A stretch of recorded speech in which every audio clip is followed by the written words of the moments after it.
Essula 10. Era abo abassaako akabonero be bano: Nekemiya Tirusaasa mutabani wa Kakaliya, ne Zedekiya, Seraya, ne Azaliya, ne Yeremiya, ne Pasukuli, ne Amaliya, ne Malukiya, ne Katusi, ne Sebaniya, ne Maluki, ne Kalimu, ne Meremosi, ne Obadiya, ne Daniyeli, ne Ginesoni, ne Baluki, ne Mesulamu, ne Abiya, ne Miyamini, ne Maaziya, ne Birugayi, ne Semaaya. Abo be baali bakabona. N'Abaleevi amannya gaabwe: Yesuwa mutabani wa Azaniya, ne Binnuyi ow'oku baana ba Kenadadi, ne Kadumiyeri, ne baganda baabwe Sebaniya, ne Kodiya, ne Kerita, ne Peraya, ne Kanani, ne Mikka, ne Lekobu, ne Kasabiya, ne Zakkuli, ne Serebiya, ne Sebaniya, ne Kodiya, ne Baani, ne Beninu. Abakulu b'abantu: Palosi, ne Pakasumowaabu, ne Eramu, ne Zattu, ne Baani, ne Bunni, ne Azugadi, ne Babayi, ne Adoniya, ne Biguvayi, ne Adini, ne Atera, ne Keezeekiya, ne Azuli, ne Kodiya, ne Kasumu, ne Bezayi, ne Kalifu, ne Anasosi, ne Nobayi, ne Magupiyasi, ne Mesulamu, ne Keziri, ne Mesezaberi,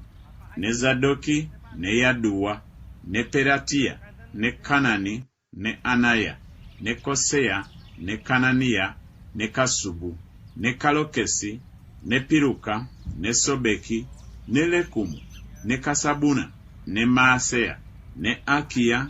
ne Kanani, ne Anani, ne Maluki, ne Kalimu, ne Baana.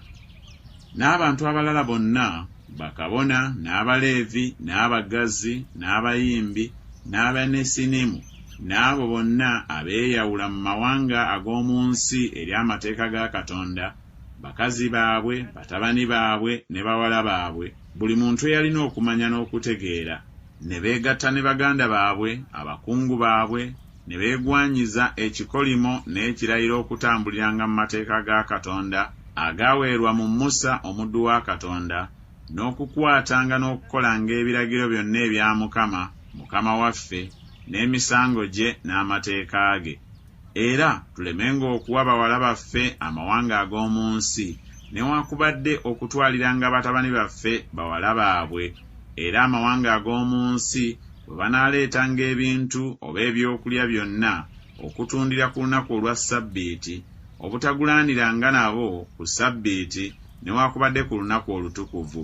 era nga tunaalekanga omwaka ogw'omusanvu n'okubanjanga ebbanja lyonna.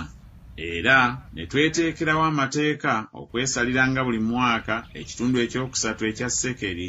olw'okuweerezanga okw'omu nnyumba ya Katonda waffe, olw'emigaati egy'okulaga, n'olw'ekiweebwayo eky'obutta ekitaggwaawo, n'olw'ekiweebwayo ekyokebwa ekitaggwaawo, eby'oku Ssabbiiti n'eby'oku myezi egyakaboneka, n'olw'embaga egyateekebwawo, n'olw'ebintu ebitukuvu, n'olw'ebiweebwayo olw'ekibi okutangiira Isirayiri, n'olw'emirimu gyonna egy'omu nnyumba ya Katonda waffe. Ne tukuba obululu bakabona n'Abaleevi n'abantu olw'ekiweebwayo ekyenku okuzireetanga mu nnyumba ya Katonda waffe, ng'ennyumba z'abakitaffe bwe zaali mu biseera ebyalagirwanga buli mwaka, okwokeranga ku kyoto kya Mukama Katonda waffe nga bwe kyawandiikibwa mu mateeka, n'okuleetanga ebibala ebibereberye eby'ettaka lyaffe, n'ebibereberye eby'ebibala byonna eby'oku miti egy'engeri zonna buli mwaka mu nnyumba ya Mukama. Era n'ababereberye ku batabani baffe ne ku bisibo byaffe nga bwe kyawandiikibwa mu mateeka,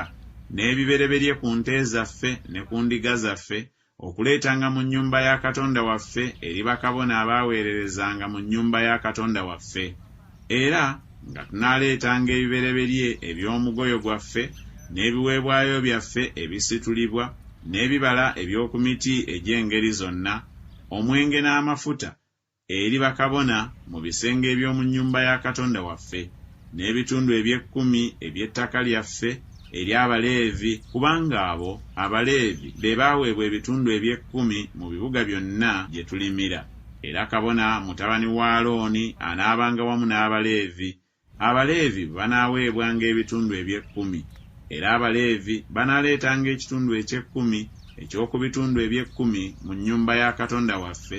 mu bisenge mu nnyumba ey'okuterekamu eby'obugagga. Kubanga abaana ba Isirayiri n'abaana ba Leevi banaaleetanga ekiweebwayo ekisitulibwa eky'eŋŋano n'eky'omwenge n'eky'amafuta mu bisenge omuli ebintu eby'omu kifo ekitukuvu, ne bakabona abaweereza n'abaggazi n'abayimbi. So tetuulekenga nnyumba ya Katonda waffe.